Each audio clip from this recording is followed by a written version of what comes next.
All right, welcome everybody to the Distilled Building Tech podcast, where smart buildings are shaken, stirred, and data-driven.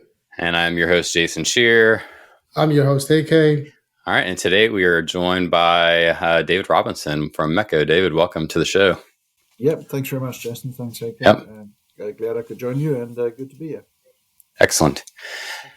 And as always, like we start the show off with with dealer's choice, right? Like whoever the guest is, we're always curious what you are drinking, like what your favorite cocktail is, and we'll just talk a little bit about that. So, what's your poison, David? Out of many, I think I always resort back to an old fashioned. It's something which. With the complexity of different bourbons, you can really get some nice ones. You can really get some not so nice ones. But yeah, I'm a Maker's Mark or a Knob Creek fan. Yeah. Those are my two bourbons of choice, and I just like the smooth, rounded taste of it, and really enjoy it as a sipping cocktail. Yeah, awesome. Can't go wrong. Yeah, and one thing that's interesting about old fashions to me, and AK and I are equally like old fashioned fans. Is just like the diversity, like different techniques and styles. Sometimes you'll see, orange and cherry. Sometimes you'll see, like no garnishes. And now we're also starting to see a lot of not even bourbon or rye old fashions, like a lot, like even different spirits being used in those cocktails. So pretty interesting category. Yeah, I'm not a great one for adding the caramelized fruit to it, either the cherries or the orange, the dried orange. I just like it straight up with a little bit. I actually use a refined cherry syrup. Which tends to just give it that slight the hint of cherry to it, but that's where I leave it. It's cool. Actually pretty pleasant. So. Yep, excellent. Bitters or no bitters? I haven't got bitters tonight. No.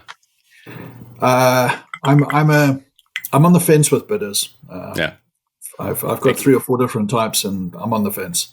Yeah, they can they can either make or ruin a drink, I think. Yeah. Yeah. Depends how many drops. Yeah. And that is critical. I mean, I've done it before with 2 drops, and 2 drops can often feel too heavy. Mm-hmm. And anything more than that, it actually ruins the drink. So that's why I just with a decent Knob Creek, I've got the aged one, and I just leave the bitters off. So that's the bourbon of choice tonight. Yep. Okay. What about you, Jason?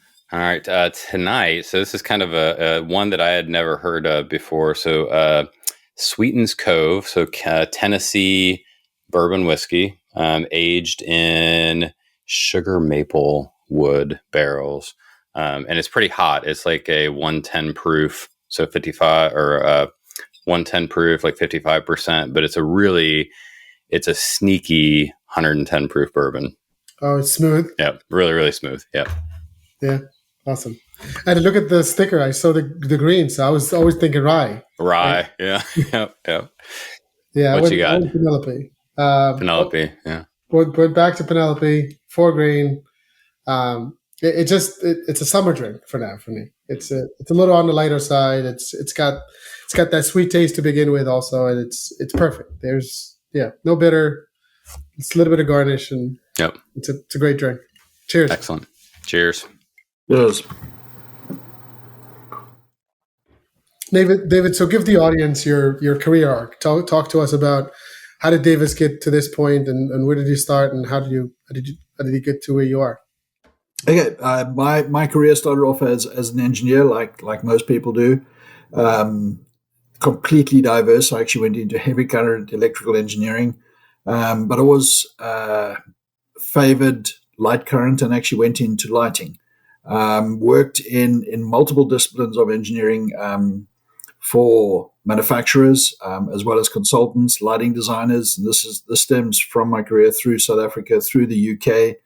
Spent a stint in Malaysia working for a lighting manufacturer, and then landed up running a lighting design practice in the UK, and was approached to actually run a division of Mecco, who I currently work for in the UK. That interview lasted about 10 minutes, and into the interview they said, "We don't want you in the UK, we want you in New York." Well, that was that. I had to tell my wife, "We're not moving to North London, we're moving to New York." So that was a bit of a change. But so that's 14 years ago. But been in lighting design, control of lighting, and have ultimately landed up in the ability to control the largest light source being the sun through shading systems for, I don't want to give too much away, but over 30 years now, 33 years, 34 years. So I've been through all angles of lighting, and currently hold a position of director of automation for Mecco, where I oversee all their automated lighting, their shading control systems, which includes controlling of as I said, the largest light source out there, which is the sun. That's fascinating. I was thinking, like, what was the leap from artificial lighting to natural lighting? But what was the hardest part, or like the most challenging part of moving from electrical lighting to controlling light via shades? Well, it was actually an easy transition for me. I'll tell you why. In the UK, when I first worked for a lighting design practice, we were a very technical lighting design practice, and we always factored in, this is back in the early 2000s, we always factored in daylighting. This was before daylight factors became prevalent in lighting design. And we were one of the first consultancies who used to specify shades. Believe it or not, we did Royal Bank of Scotland, which was a big installation in downtown London, where we actually went to a lot of analytical data in terms of specifying what sort of shade we wanted, in terms of what quality of light we wanted into the space to supplement our electric lighting. So it's always been in the back of my mind that natural light has to be in harmony with your artificial light in terms of not only color temperature, but also the quality of light that is actually coming into the space. So I think it was a fairly natural progression for me to move over to start controlling natural light. That's fascinating. And for those who are unfamiliar, which Mecco is a big brand, there's very little of them. Tell us what Mecco does and what is it that they offer. Right. Mecco is part of the Springs Window Fashions family. We are the largest window covering manufacturer in the US through various sectors. But Mecco constitutes the commercial division of Springs, and we are unique insofar as we've got a control system that utilizes some really funky technology in terms of how we position shades during the course of the day. And just to give you a 5-minute geek tour of what we do, we typically use devices called radiometers. We put them on top of a building. We evaluate the sky condition during the course of the day. So we look at visible light, infrared, as well as ultraviolet. We then compare it to what ASHRAE says for that particular location on that particular day. And we can then work out through a series of algorithms, we can then work out, based on the reading above that building, we compare it to what ASHRAE says it should be at that particular time and instance in the day, and we can determine whether it's clear or cloudy. Now, hand in hand with that, we actually model each building. So we do a 3D model of the building, so we know the exact orientation of each and every window through simple geometry. We know where the sun is every single minute of the day. We can then determine exactly when the sun is going to penetrate that window. And then based on the intensity through the devices reading the sky condition above the building, we can determine based on either BTU load, or we call it solar penetration, how far you want natural light to come into the space. We can then position the shade accordingly during the course of the day. It's very much of a almost an organic way in which shades are controlled, because they continuously, I wouldn't say continuously move, but they move in accordance with the allowable sun and the allowable parameters that the users have set up. Yeah, and it really is like a fascinating experience when you're in an office that is controlled by SolarTrac. You'll be sitting there having a conversation, and then all of a sudden, like, the shades will just like slowly go up or go down. So there's two factors that you're trying to control. It's the lighting within the space, and then also the temperature or like the solar radiation. So how do you balance those two, and like how to like one take priority over the other? Okay. We've actually got a unique way in which we do it, because we are measuring radiation at the source, be it on top of the building. We measure that in BTUs per square foot. We can then calculate through our modeling of each and every glazed elevation, we can actually calculate on a minute-by-minute basis what the thermal loading is on the inside of the glazing. So if the preference was to control shades through thermal loading, we have the ability to actually position the shade to cut off that thermal radiation coming into the space. It will always come through the glazing. It's what you do with it when it actually strikes the actual shade. And typically we try and advocate that people use vented pockets. In other words, as the heat comes in, it hits the shade, it rises up as hot air, that goes back into the plenum and is recirculated as part of the actual cooling system. Or the other way is actually through natural daylight. And that's where we position the shade based on preferred penetration zones of how far you want natural light to supplement your artificial light to come into the space. And that is very much user-driven and space utilization-driven. Typically, in an open space, a corridor, you will allow more natural light to ingress into the space versus if you've got desks hot up against the window, you potentially want to block all direct sunlight. You don't want that sunlight coming in, affecting the occupants of the space. So there's always that play off between the two. We've had some interesting buildings in terms of how we've measured or how we've been able to control the shades. One of the most interesting projects I ever worked on was the Shard in London, which was at one stage the tallest building. This is back in 2012. Was the tallest building in Europe for about a year. But that entire building was controlled via SolarTrac and based on thermal loading on each of the elevations, because they said if they allowed the shades to be up all the time, the AC system would have never been able to cater to ensure that the occupants were comfortable in that space during the course of the day. So some interesting projects. So it's kind of like a slider. On one end is allowing as much natural light as possible, and then on the other end is like thermal comfort.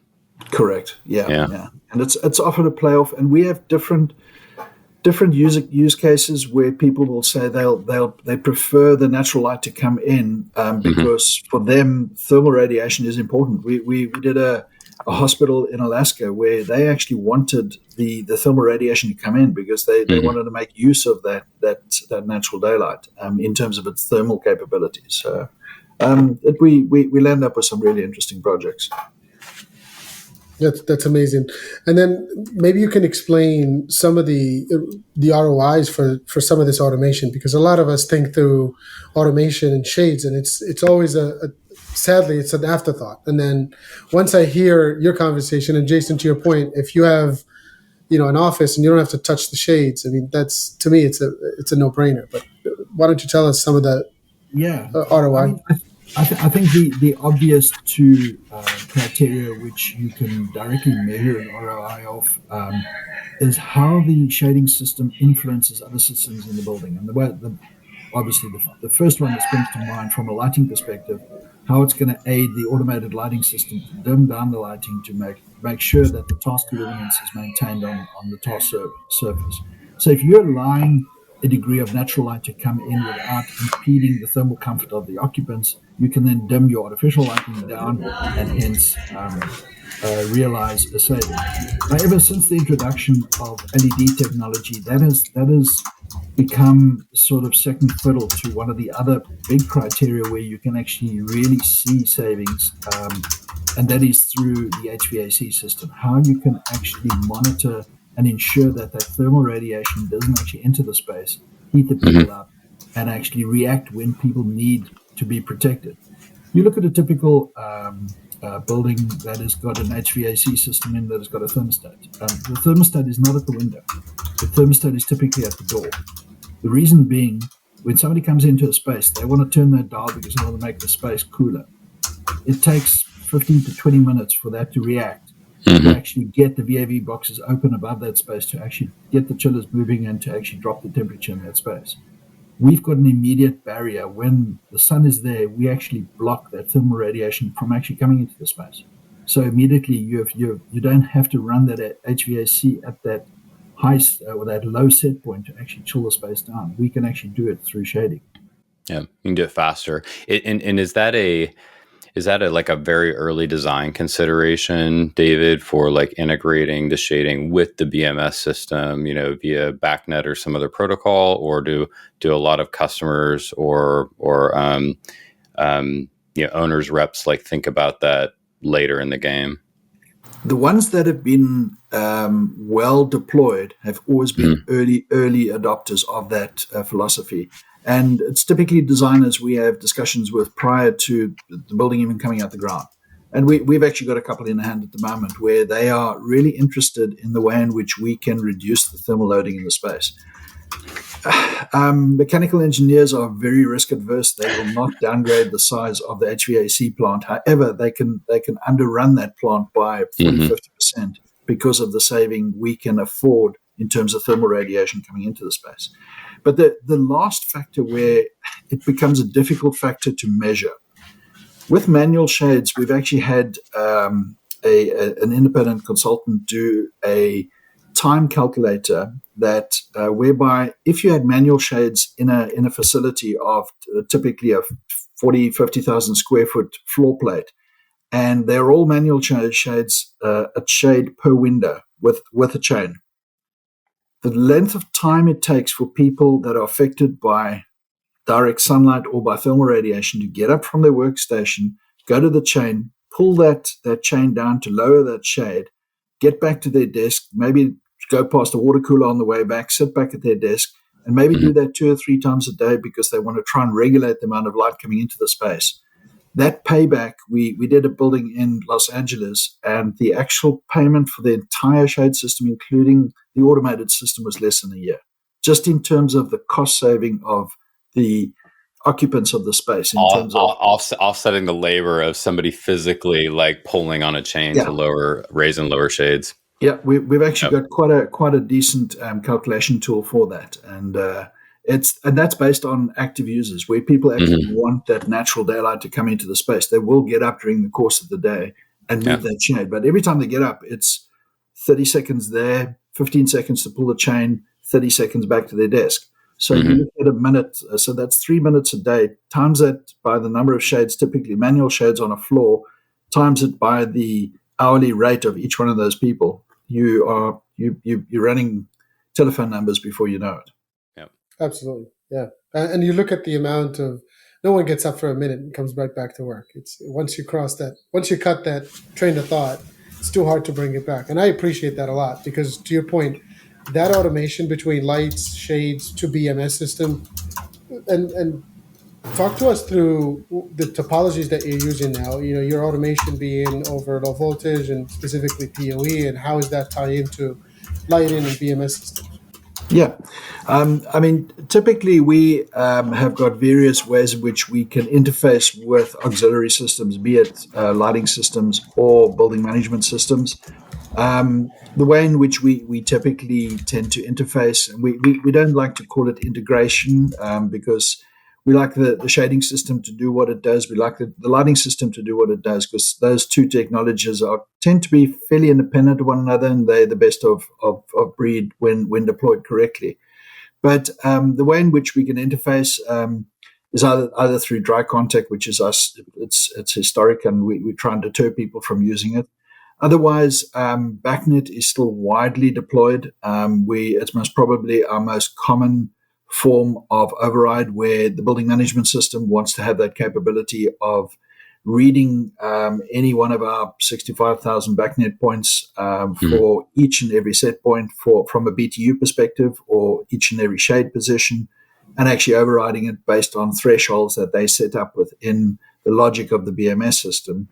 And then the third one, which is really becoming prevalent specifically with regards to the deployment of our PoE technology, is API integration, where it becomes second nature as to what can be controlled, what can be overridden from auxiliary systems like a lighting system, in terms of scene setting, in terms of thresholds, in terms of occupancy.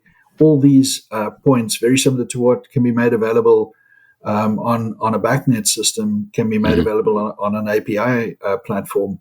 The difference being API is a lot more resilient, and it is a lot faster and a lot more reliable.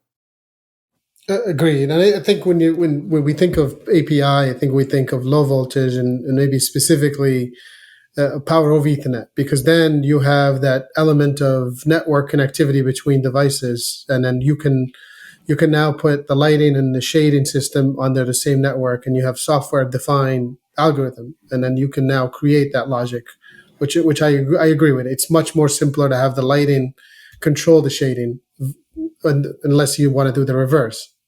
Yeah. I think what our latest platform is obviously Power over Ethernet. We've got the ability to actually interface with multiple lighting systems through that.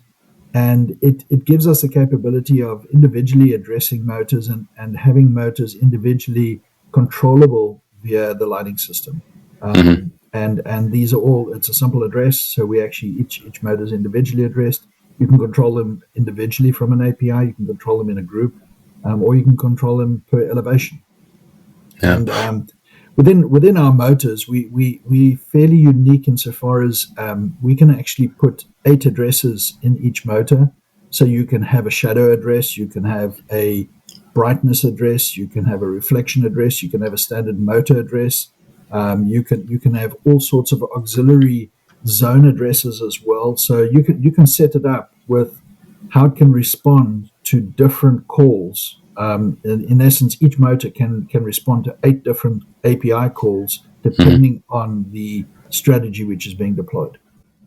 Cool. What was so we are starting to see many more vendors get kind of on board with the PoE strategy, right? I think they see a value around like cable once for data and power. What was the aha or like the compelling business reason for Mecco to go down the PoE path, David?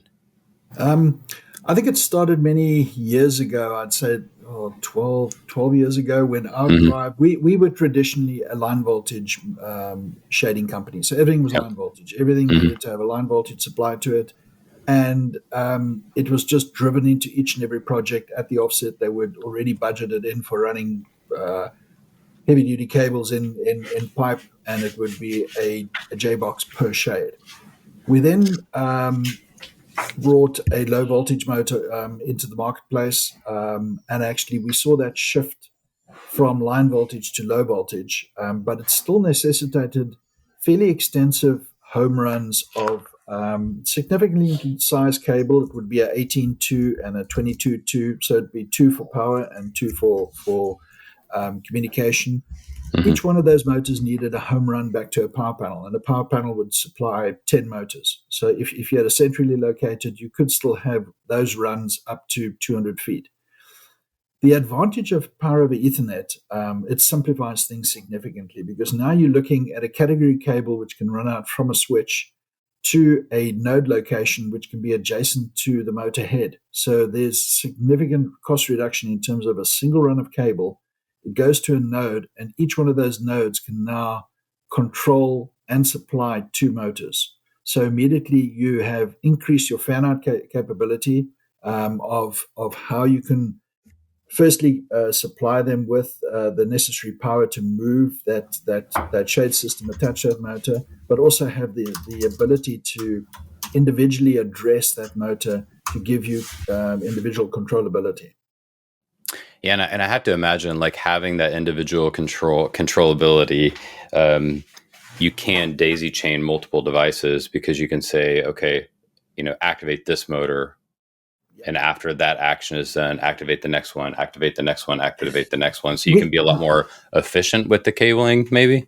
The way we do it is everything actually goes back through the switch. So all our command strings go back through the switch, through the PoE switch. So when a motor is instructed to do something, you can put a forwarding address on it to say, speak to all the motors on this floor that have got the fourth address as number 51. And it'll go out back to the switch, and it'll push a signal out to each one of the motors. And that's, if it's got a fourth address as number 51, they will respond to that particular command. So it gives us significant flexibility. And it's, as I said, it's merely category cable that goes back to the switch. There's no extensive 4-conductor 18 gauge or 16 gauge cable running back to a power panel. And that structured cabling probably gives us a lot of like future proofing, right? Of, whatever the next technology is, like structured cabling will probably support that. Correct. Yeah. I learned a long time ago that shades sequencing of control shades is probably not ideal, right, David?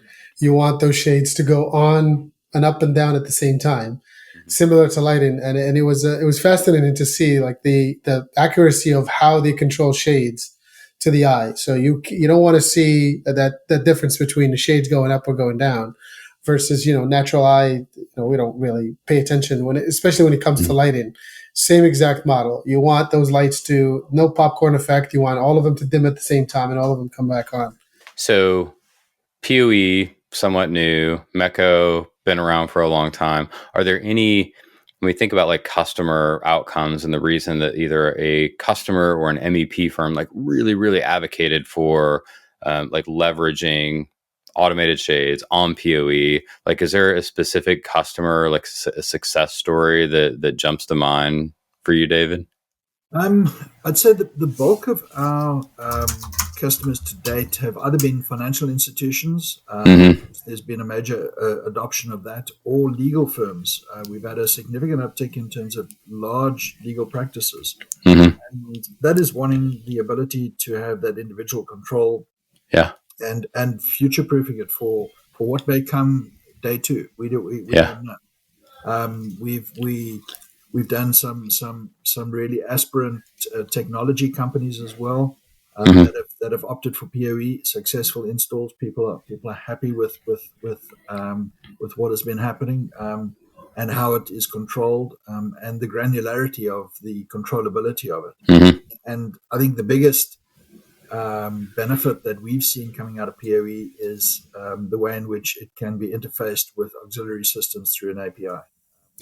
The challenge is, and I'll put it out there, not all PoE lighting systems have been delivered equal. If you can, there are systems out there that some of them are becoming legacy systems now, but from an API perspective, they've got very little control in terms of how they actually go and broadcast messages. So we actually still challenged on one of our sites where we get flooded by 10, 12,000 calls a second, where these people just cannot figure out where their servers are actually pushing these calls out from. And the first thing that people see is the shade's not working because they press a button. From a lighting system, they press a lighting button to control a scene for shades, and the shades don't move. So, of course, we get the complaint to say your shades don't move. Shades are broken. Yeah. We said, the shades, look at your browser. You can move the shades perfectly. It's the call from the API. So I think that's still the challenge which we have to overcome. But I think it's slowly but surely we are separating the real men from the rest of the bunch with regards to lighting, PoE lighting control systems, because some of them just weren't up to it. Yeah, and I think that's just a natural progression, right? Of taking a, kind of taking an old business and digitizing it. Just that interfacing component. One thing around that customer, propensity to implement. You mentioned two verticals, one financial services and the other legal, which are traditionally like very conservative and risk averse verticals, right? So that to me, that's like a leading indicator that like this technology is not just ready for prime time, but it's kind of like over that Jeffrey Moore crossing the chasm hump. Another one which we're seeing a fairly accelerated adoption rate now is in healthcare. And they really want to, because in some of these hospitals that we're dealing with now, the cost of a patient room can run into thousands of dollars an hour. They do not want downtime in that facility for somebody coming in having to check a controller in the space.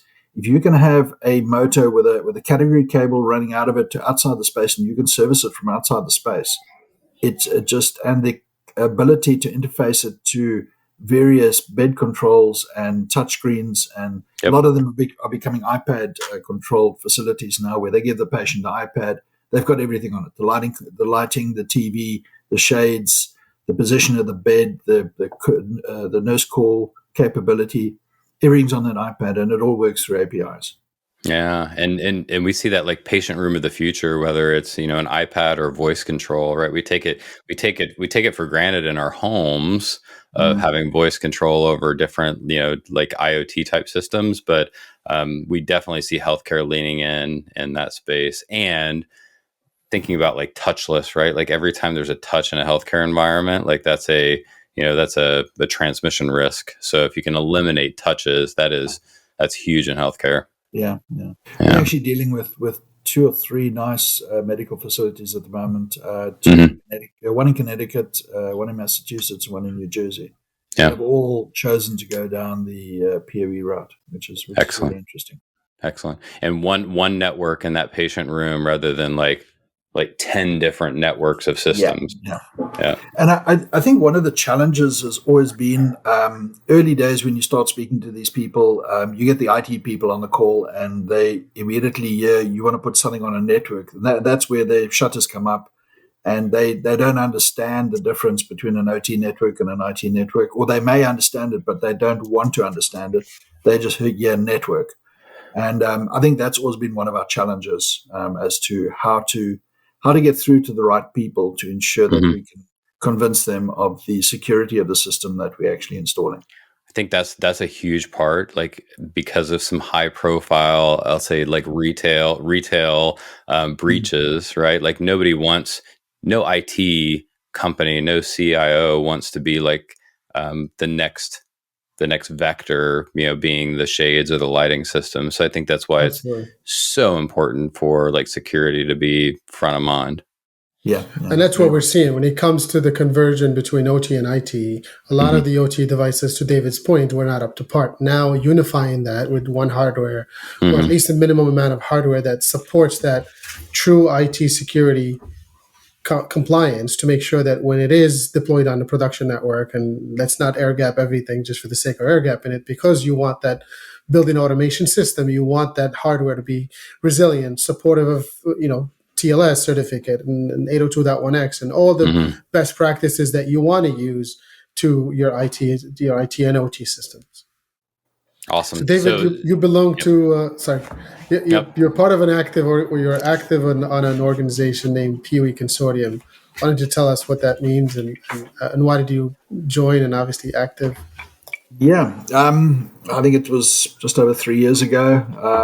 There were a number of manufacturers that came together and wanted to really put PoE on the map in terms of trying to bring ideas together. How can we bring everybody in the industry together and come forward as a united front?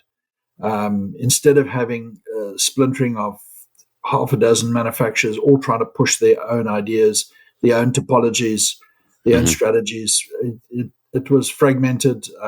We were never going to succeed. So the PEE Consortium was born, and it's a fairly unique organization insofar as we're all competitors, but we're all friendly competitors insofar as we're all working towards the common goal of education, getting people up to speed with regards to the technology, driving standards so that ultimately everything can be interoperable in terms of devices, and certification of devices, so that we've got a minimum standard to which items should be certified prior to being deployed in a PoE system. But I think the big one is the standardization and the education of specifiers and end users. So we at the moment have got over 30 technology companies that have joined the PoE Consortium. of varying sizes, from mom and pop shows all the way through to really large organizations. And we all try and engage with all the members to ensure that they are active in the delivery of the standards, of the drawing standards, the symbol standards, the specifications that we are trying to bring forward to the specification market. Because if we don't have standards to which PoE systems are being delivered, it's going to become fragmented, and you're just not going to be able to. You'll have these sort of standalone systems, as there are a couple in the US at the moment that are not PoE, but they complete standalone proprietary technology, proprietary protocols. If that company goes down, nobody else can ever fill the gap. And that's the last thing you want to happen, because unfortunately it's going to mean the end of a lot of us in terms of how we can deploy our technology. So in the PoE Consortium, it's my second year as president of the PoE Consortium. I think it's at times it feels a bit like herding kittens, because everybody's running in their own direction. But I think we've got a good bunch of people that really want to see the technology succeed and see the deployment of the technology grow, because we're just trying to educate people that PoE per se is not new. It's just the scalability and the actual size of the wattage has increased over the years from 15 to 30 to 60 now to 90. And it's how we deploy those systems in a large scale that can actually prove the technology and the benefits of it, and how these different systems can ultimately work together. Yeah, and I think to me that's the inflection point, David. Is like PoE has been around for 25 years, but very much in like an IT capacity. But where we're going to really hit like a hockey stick of like customer value and adoption is when like non-IT systems start getting on PoE standards. So would you say that's kind of like the primary mission of the consortium, is to like take it to the next level? Yeah, we actually one of our largest members, they do point of sale devices, cash registers. They do all fast food chains. So if you plug in your order when you at the drive-through, that's all operating on PoE. There's no line voltage to that. It's all PoE. It then goes through the central processor. It goes to various workstations within the kitchen. Everything is simulated, and they've just done installed now. I think the number was quoted to me. I think it's 9,000 endpoints in a particular installation where they're wanting to do a white paper on it now. Wow. And everything is operating on PoE, which people don't hear of these success stories. They just assume that every time they go to a fast food chain, they're just going to shout out what they want and the food's going to pop out on the other side. They don't know the technology behind it, and it's PoE. It really is fascinating when you see like a new device at a conference or a trade show and it has an RJ45 and like no other connector inside of it, and you're like, you guys get it. Yeah, I mean, you saw it all. I mean, nowadays all monitors, and it's got an RJ45. It comes out the back of it. Gone are the days of lugging this big power pack behind your 50-inch monitor anymore. It's now just got an RJ on the back of it. Yeah. So how do people find out about PoE Consortium, about Mecco? Yeah. Like where are you guys showing up over the next, like through this calendar year from a trade show standpoint, David? Yeah.